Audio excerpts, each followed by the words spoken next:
Now, Colonel. How are you, Colonel? Very good, Ray. It's always great to be on with you, my friend. First of all, Colonel, I'd just like to congratulate you on your induction into the International Boxing Hall of Fame this Sunday. What a great day for you. Well, I really appreciate it. It's a humbling thing, and I know you've been a big supporter of mine and my induction into the 4 other halls of fame that I'm in, and now this is the big one, the International Boxing Hall of Fame here in Canastota. And, you know, in that it's Muhammad Ali's funeral day just a couple of days ago, and they're having a big celebration for him. And to think that I started with Muhammad so many years ago, calling his fights, and then to be inducted in the very same Hall of Fame that he's going into is just very, very humbling. Yes, Colonel. You've done some great things in boxing, and I remember you first got involved in boxing in 1966. Is that right? Yeah, it was 66, 67, in or about there. I graduated from the university in 66 and got involved with the Dundees selling Coca-Cola at the fights. The very first professional fight I ever saw was in 64 when Ali, and then it was Cassius Clay fought Sonny Liston, and that kind of hooked me on boxing, going to that event and being about 15 feet away from the ring and watching it, Ray, and then, you know, getting the opportunity to call the Tuesday night fights for Chris Dundee and cementing that relationship with Chris and Angelo and all of the fighters, including Ali.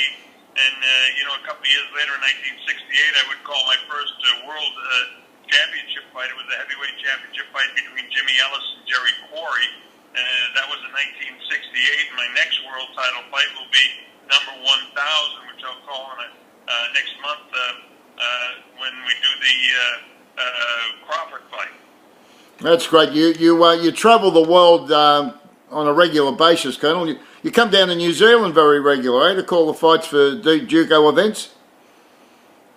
Yeah, Duco is, you know, one of the really good promoters that I've been working for several years. Dean Lonigan and of course Mr. Higgins.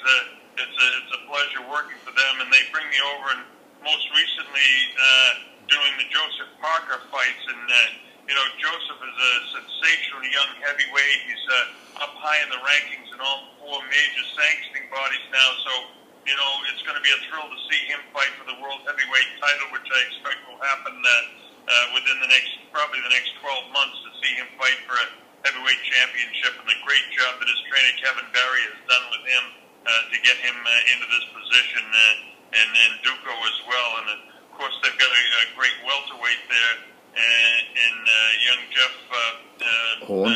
from Jeff Horn. Yeah. Melbourne, not Melbourne, but Jeff Horn from Queensland. From Brisbane. Yeah. And I think he's going to be a world-class welterweight, and I love doing his fights as well. I was over there in Brisbane about a month or so ago doing his fight, and it was sensational, the victory that he had. Yeah, Colonel, you're in great company there today at the Hall of Fame. You also being inducted as Lupe Pintor, Hilario Zapata, Harold Letterman, Mark Ratner, also Jerry Eisenberg, Hector Camacho, Petey Saron, and Whitey Ensol. So you're in there with a great group of people there, Colonel. It's great to be here. I tell you, everybody, it seems like everybody who's anybody that isn't at Muhammad Ali's funeral, and most of them will be coming in here tomorrow and Sunday for the induction. But it was it's incredible to see old friends, and had late night time with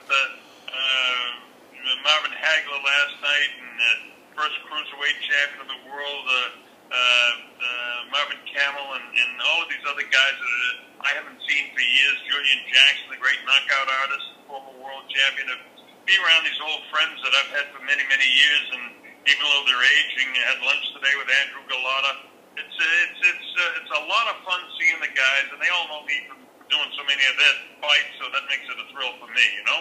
Yeah, it's certainly a great time for you, Colonel. Colonel, as you said, the greatest of all time, Muhammad Ali, was laid to rest today in his hometown of Louisville, Kentucky. You called 20 of his biggest fights, including the Rumble in the Jungle and the Thriller in Manila. What are your fondest memories of Muhammad Ali and the Rumble in the Jungle? The Rumble in the Jungle was unbelievable. That was such a huge fight because nobody expected that he was going to be able to beat George Foreman. I mean, Foreman had destroyed Joe Frazier in Kingston, and then in March of '73, Foreman beat up on Kenny Norton, and Ali was doing color commentary on that fight with me, and I remembered so vividly that they wanted us to promote the fight in Zaire at that time, and that's why they had Ali doing color commentary with me. And after the telecast was over, of course, it was a second-round knockout. And I said to Muhammad, the producers came in my ear and said, "Get him juiced up and get him going." So I said, Muhammad, how do you feel about going back home to Africa to fight? And he said, "What are you talking about, going back home to fight?" And I said, "Come on, Ali, for the past 10 years you've been talking about going home to Africa." He said, "Let me tell you something." He says, when I get you to Africa, I'm going to put you in a pot and cook you. Is that what he said? That was great, fellow. Yeah. That was great stuff at that time. And then, like a little boy, because he always had like a twinkle in his eye, did Muhammad.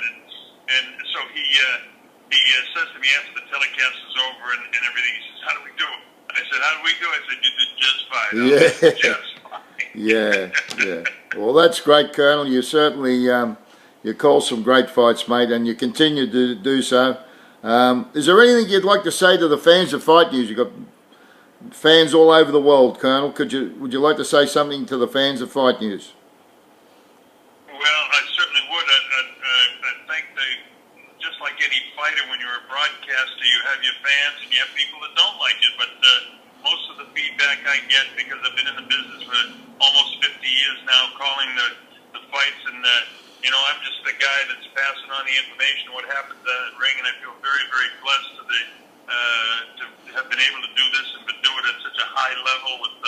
I've called virtually all the major fights for the past 47 years, and for the people and fans around the world, I just thank them for the support that they've given me and everybody at Fight News, and especially you, Ray. You've been a big proponent of mine and a fan of mine and a dear friend of mine for so many years.